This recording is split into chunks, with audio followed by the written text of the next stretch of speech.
Today we are going to discuss about DC power supply. നമ്മുടെ basic ഇലക്ട്രോണിക്സിലെ module 5 first ടോപ്പിക്കാണ് D C power supply. അപ്പം നമുക്ക് D C power supply എന്താണെന്ന് നോക്കാം. So why do we need A D C power supply? എന്തിനാണ് നമ്മൾക്ക് D C power supply ആവശ്യം? രണ്ട് തരത്തിലുള്ള കറണ്ട് ഉണ്ട്. എ സി കറണ്ടും ഉണ്ട്, D C current. You would have learned in electrical engineering അല്ലേ? ഇപ്പോൾ എ സി കറണ്ടും D C current. A C കറണ്ടിൻ്റെ ആ ഒരു നേച്ചർ എങ്ങനെയാണ്? ഇറ്റ് ഈസ് ഓൾട്ടർനേറ്റിംഗ് കറണ്ട്, പേര് പോലെ തന്നെ അല്ലേ? Positive and negative half cycle ആയിട്ട് ഇങ്ങനെ ഓൾട്ടർനേറ്റിംഗ് ആയിട്ട് ഉള്ള ഒരു കറണ്ടാണ് A C current. While D C current is direct current, പേര് പോലെ തന്നെ സ്ട്രെയിറ്റ് ആൻഡ് സ്റ്റഡി കറണ്ടാണ് ഡി സി കറണ്ട്. അപ്പം നമ്മൾക്ക് നമ്മുടെ ഇലക്ട്രോണിക് ഡിവൈസസിലൊക്കെ ഞാൻ ഓൾറെഡി പറഞ്ഞായിരുന്നു, electronic devices are always they need only small current. അപ്പോൾ നമുക്കിവിടെ it deals with the flow of electrons and holes. അപ്പോൾ ആ ഒരു ചെറിയ സെമി കണ്ടക്ടേഴ്സിനൊക്കെ ആ ഒരു ചെറിയ എമൗണ്ട് ഓഫ് കറണ്ട് മതി. അപ്പോൾ അതിന് വേണ്ടിയിട്ട് നമ്മൾ ഉപയോഗിക്കുന്നതാണ് ഡി സി പവർ സപ്ലൈ. അപ്പോൾ ഡി സി പവർ സപ്ലൈ അങ്ങനെ ഫ്ലക്ച്വേറ്റിംഗ് അല്ലാത്ത ഒരു കോൺസ്റ്റൻറ്റ് സ്റ്റഡി ആയിട്ടുള്ള ഒരു ബയാസിങ് വോൾട്ടേജും തരും.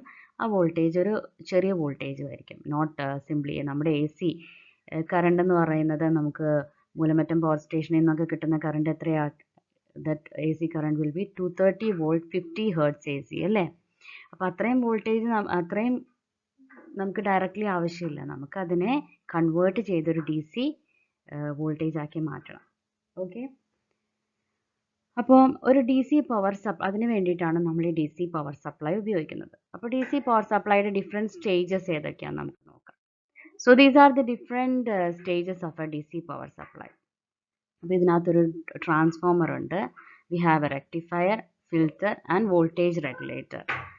Now ട്രാൻസ്ഫോമർ ആണ് ആദ്യത്തെ stage of A DC power supply. So what happens here? നമുക്ക് കിട്ടുന്ന ഈ A C 230 volt 50 hertz A C സിഗ്നലാണ്. This is 230 volt 50 hertz AC supply അല്ലേ?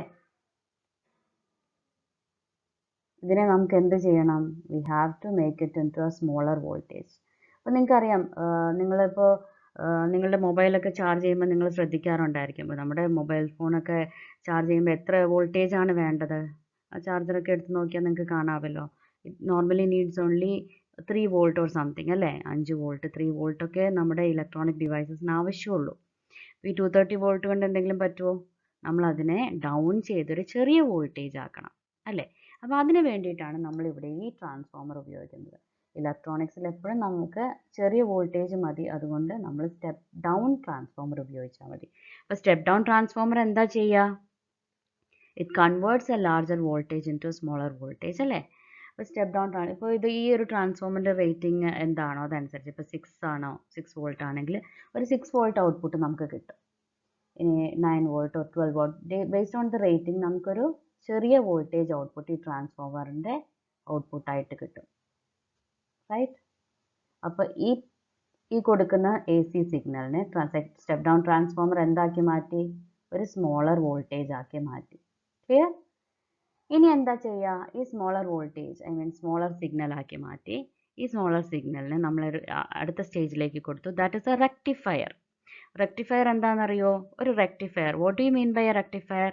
Rectifier is a device that converts A C to D C, alternating കറണ്ടിനെ direct current ആക്കി മാറ്റുന്ന device ആണ് rectifiers. Okay, റെക്ടിഫയറിൻ്റെ മെയിൻ എലമെൻ്റ് എന്താ? ഒരു റെക്ടിഫയറിലെ main element diodes ആണ് അല്ലേ? അപ്പോൾ ഈ ഡയോഡ്സ് വെച്ച് നമ്മൾ ഒരു റെക്ടിഫയർ സർക്യൂട്ട് ഉണ്ട്. And normally we make use of a bridge rectifier circuit. അപ്പോൾ ബ്രിഡ്ജ് റെക്ടിഫയർ എന്താണെന്ന് നെക്സ്റ്റ് ക്ലാസ്സിൽ നമുക്ക് പഠിക്കാം. അപ്പോൾ ബ്രിഡ്ജ് റെക്ടിഫയർ സർക്യൂട്ടിൽ നമ്മൾ എന്താ ചെയ്യണേ? We give this input A C signal. അപ്പോൾ അതിനെ റെക്ടിഫൈ ചെയ്ത് നമ്മൾ we just get current in the same direction. അപ്പോൾ റെക്ടിഫൈ ചെയ്ത ഔട്ട്പുട്ട് ഇങ്ങനെയുള്ള ഒരു സെയിം ഡയറക്ഷനിലുള്ള ഒരു കറണ്ട് നമുക്ക് പ്രൊഡ്യൂസ് ചെയ്യും. For that we normally make use of a bridge rectifier, right? So this is the output of a rectifier. ഇങ്ങനെയായിരിക്കും ഒരു റെക്ടിഫയറിൻ്റെ output. Hope you are clear. ഇനി റെക്ടിഫൈഡ് ഔട്ട്പുട്ട്, അപ്പോൾ നമുക്ക് എ സിനെ ഡി സി ആക്കി കിട്ടി. പക്ഷേ ഇപ്പോഴും ചെറിയ ചെറിയ ഫ്ലക്ച്വേഷൻസ് ഉണ്ടല്ലോ. ഈ ഫ്ലക്ച്വേഷൻസ് ഇൻ ദ സെൻസ് അതിനെയാണ് എ സി കോമ്പണൻസ് എന്ന് പറയുന്നത്. Or they are also called as ripples. അപ്പം നമുക്ക് വേണ്ടത് ഇതേ കണ്ടോ, ഔട്ട്പുട്ടിൽ നമുക്ക് വേണ്ടത് ഒരു സ്റ്റഡി ആയിട്ടുള്ള ഒരു കറണ്ടാണ്. ഇവിടെ സ്റ്റഡി ആണോ? അല്ല. ദേ contain A C components or ripples. ഈ റിപ്പിൾസ് നമുക്ക് റിമൂവ് ചെയ്യണം അതിന് വേണ്ടിയിട്ട്. അപ്പം എന്നിട്ട് ഒന്നും കൂടി ഒന്ന് സ്മൂത്തൻ ചെയ്യണം ഈ സിഗ്നലിനെ. അതിന് വേണ്ടിയിട്ടാണ് നമ്മൾ നെക്സ്റ്റ് സ്റ്റേജിലേക്ക് നമ്മുടെ സിഗ്നലിനെ കൊടുക്കുന്നത്. That is the filter.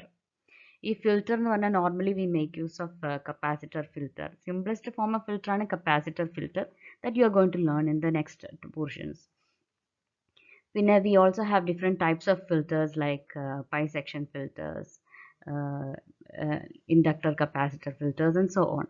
അപ്പോൾ ഇതിലെ ഒരു നോർമൽ ഫിൽറ്റർ എന്താ ചെയ്യാന്ന് പറഞ്ഞാൽ ഇതിലെ റിപ്പിൾസ് അല്ലെങ്കിൽ എ സി കോമ്പോണൻസിനെ മാക്സിമം റിമൂവ് ചെയ്യാൻ ശ്രമിക്കും.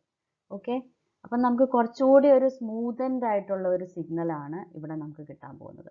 എ സി കമ്പോണൻസിനെയൊക്കെ റിമൂവ് ചെയ്ത് you get a more more smoothened output. ഇപ്പോഴും റിപ്പിൾ കണ്ടൻസ് ഉണ്ട്, എ സി കോമ്പണൻസ് ഉണ്ട്, but still it is much better than this.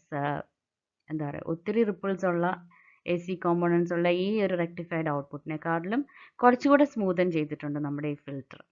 Okay, capacitor ഫിൽറ്ററോ അല്ലെങ്കിൽ പൈ സെക്ഷൻ ഫിൽറ്ററോ, you can make use of any kind of filters, right?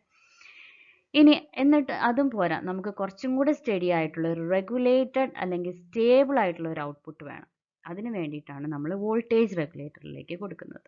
This voltage regulator will again steady or make the output more stable. അപ്പോൾ zener റെഗുലേറ്ററോ അങ്ങനെയുള്ള എന്തെങ്കിലും ഒരു components വെച്ചുള്ള voltage regulators are being used to get a steady and regulated D C output voltage.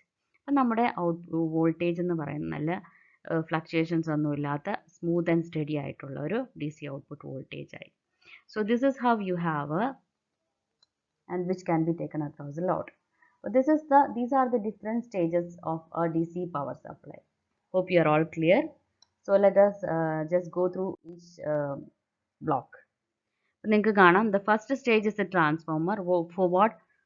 For this DC power source, what do we use? We use a step down transformer to convert this 230 volt 50 hertz AC into a smaller AC signal. ഒരു 230 volt 50 hertz AC signal. This is 230 volt 50 hertz is given and is made into a smaller DC signal. Voltage rating അനുസരിച്ച് you have a smaller signal at the output of this transformer. Maybe it can be 9 or 6 depending on the rating of our transformer. ഇനി ഈ കിട്ടിയ സിഗ്നലിന് നമുക്ക് this is still an A C signal, നമുക്ക് വേണ്ടത് D C സിഗ്നലാണ്. അപ്പോൾ D C signal ആക്കാൻ നമ്മൾ എന്ത് ചെയ്യും? It is given to the rectifier. Rectifier എന്താ ചെയ്യുക? Rectifier converts the A C signal into a pulsating D C signal. നമുക്ക് കംപ്ലീറ്റ്ലി ഡി സി ആയില്ല, പക്ഷെ എല്ലാം ഒരേ ഡയറക്ഷനിലേക്കായി അല്ലേ? ഓൾട്ടർനേറ്റിംഗ് ആയിട്ട് പോസിറ്റീവും നെഗറ്റീവും ഹാഫ് സൈക്കിൾ അല്ലാതെ അതൊരു ഒരേ ഡയറക്ഷനിലുള്ള ഒരു കറണ്ടായി. But still it is pulsating, അതായത് it has AC components or ripples which has to be removed. അപ്പോൾ ഇവിടെ നമ്മൾ നോർമലി ഉപയോഗിക്കുന്ന റെക്ടിഫയർ ആണ് bridge rectifier. You will be learning about bridge rectifier in the coming sessions. അപ്പോൾ നമുക്കൊരു pulsating ആയിട്ടുള്ള D C output voltage കിട്ടി. ഇനി നമ്മൾ എന്ത് ചെയ്യണം? ഇതിനെ വീണ്ടും ഫിൽറ്ററിലേക്ക് കൊടുക്കണം. And what does A filter do? Filter like normally capacitor filter, it smoothens or removes the AC components from this rectifier output and smoothens the signal. കുറച്ചും കൂടി സ്റ്റഡി ആയിട്ടുള്ള, കുറച്ചും കൂടി സ്മൂത്ത് ആയിട്ടുള്ള ഒരു ഔട്ട്പുട്ട് നമുക്കിവിടെ കിട്ടും. Clear? This is how you have the output of a capacitor filter, right? ഇനി നമ്മൾ ഈ ഓരോ സ്റ്റേജിനെ കുറിച്ച് നമ്മൾ ഇനി ഡീറ്റെയിൽഡ് ആയിട്ട് ഇനി we have each circuit to study in detail in this module. അപ്പോൾ നമ്മൾ ഇതിൻ്റെ ഒരു ബ്രീഫ് ഡിസ്ക്രിപ്ഷൻ ആണ് about block diagram of a D C power supply. അപ്പോൾ കപ്പാസിറ്റർ ഫിൽറ്ററിനെ കുറിച്ചൊക്കെ നമ്മൾ ഡീറ്റെയിൽഡ് ആയിട്ട് ഇനി പഠിക്കാൻ പോവാണ്. അപ്പോൾ നമുക്ക് ഡി സി പവർ സപ്ലൈയുടെ ഓരോ സ്റ്റേജസ് ആണ് ഇപ്പോൾ പറയുന്നത്.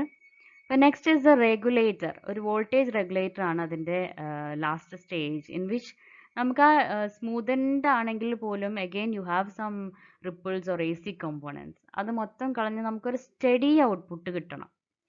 ആ ഒരു വേരിയേഷൻ ഒന്നും ഇല്ലാത്ത ഒരു സ്റ്റേബിൾ ആയിട്ടുള്ള ഒരു ഔട്ട്പുട്ട്, ഒരു കോൺസ്റ്റന്റ് ഔട്ട്പുട്ട്. അങ്ങനെ കിട്ടാൻ വേണ്ടിയിട്ടാണ് നമ്മളൊരു റെഗുലേറ്റർ ഉപയോഗിക്കുന്നത്.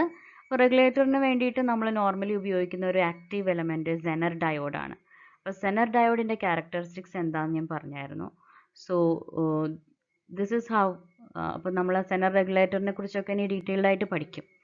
അപ്പോൾ നമുക്ക് ഈ റെഗുലേറ്ററിലേക്ക് സിഗ്നൽ പോയി കഴിയുമ്പോൾ നമുക്ക് എന്ത് കിട്ടും? We get a study output voltage. A voltage regulator circuit is used to control the voltage to a desired output level against the line and load variations. എന്തെങ്കിലും ഒരു ഇൻപുട്ടിലുള്ള വേരിയേഷൻസ് ഒന്നും കൊണ്ട് നമുക്ക് ഔട്ട്പുട്ടിൽ വേരിയേഷൻസ് ഉണ്ടാവുന്നില്ല. The output will be steady and constant. Clear? So that's all about our DC power supply. Hope you are all clear. Thank you all.